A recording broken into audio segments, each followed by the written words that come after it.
Al-Quran awalnya belum ditulis. Belum kan ya? Oke, awalnya. diturunkan dulu. Kapan itu akhirnya ditulis jadi buku pertama gitu? Pasti kan ada begitu. Iya. Jadi awalnya itu waktu turun di masa Nabi Muhammad SAW, setiap turun Nabi kan mendiktekan ke sahabat.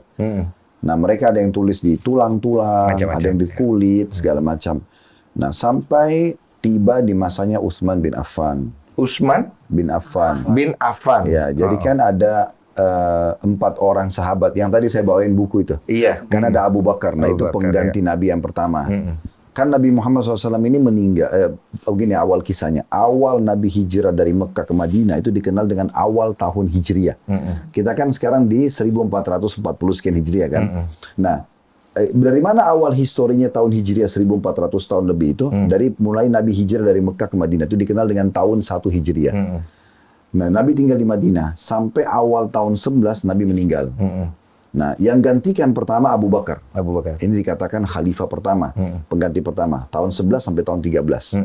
2 tahun.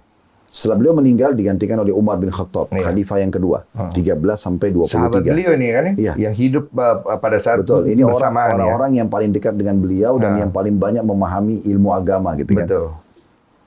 Dari tahun 13 sampai tahun 23. Kemudian setelah meninggal Utsman bin Affan. Nah, ini yang akan kita bahas nanti. Utsman bin Affan ini cukup lama dia, dari tahun 23 sampai 37 kurang lebih. Tapi dia masih ketemu Nabi Muhammad itu. Ya, ini anak mantu Nabi. Oke, Ya, karena anak Nabi menikah sama beliau. Setelah meninggal baru Ali bin Abi Thalib. Nah, itu tahun 37 atau tahun 38 sampai tahun 40. Nah, ini dikenal dengan masa Khulafaur Rasyidin. Nah, di masa Utsman bin Affan itu cukup banyak orang-orang yang masuk Islam dari selain orang Arab, dan dialek mereka kan beda-beda, sehingga muncullah berbagai macam dialek dalam membaca Al-Quran itu. Maka Utsman bin Affan sepakat dengan para sahabat Nabi yang masih hidup, ini kayaknya harus ada solusinya. Maka kita coba kembalikan bacaan ke bahasa Arabnya orang Quraisy. Orang Quraisy itu orang penduduk Mekah asli, yang memang Al-Quran turun awalnya di situ. Dikenal dengan bahasa Fusha. Jadi sekarang Al-Quran itu bahasa Fusha, bahasa asli orang Arab gitu. Bahasanya sangat teratur grammarnya gitu ya. Nah, dikembalikanlah dan disusunlah ke satu bahasa itu.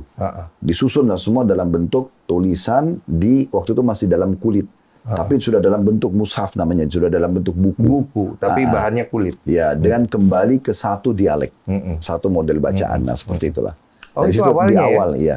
Oh, di situ awalnya kemudian dia berkembang. Terus. Gitu.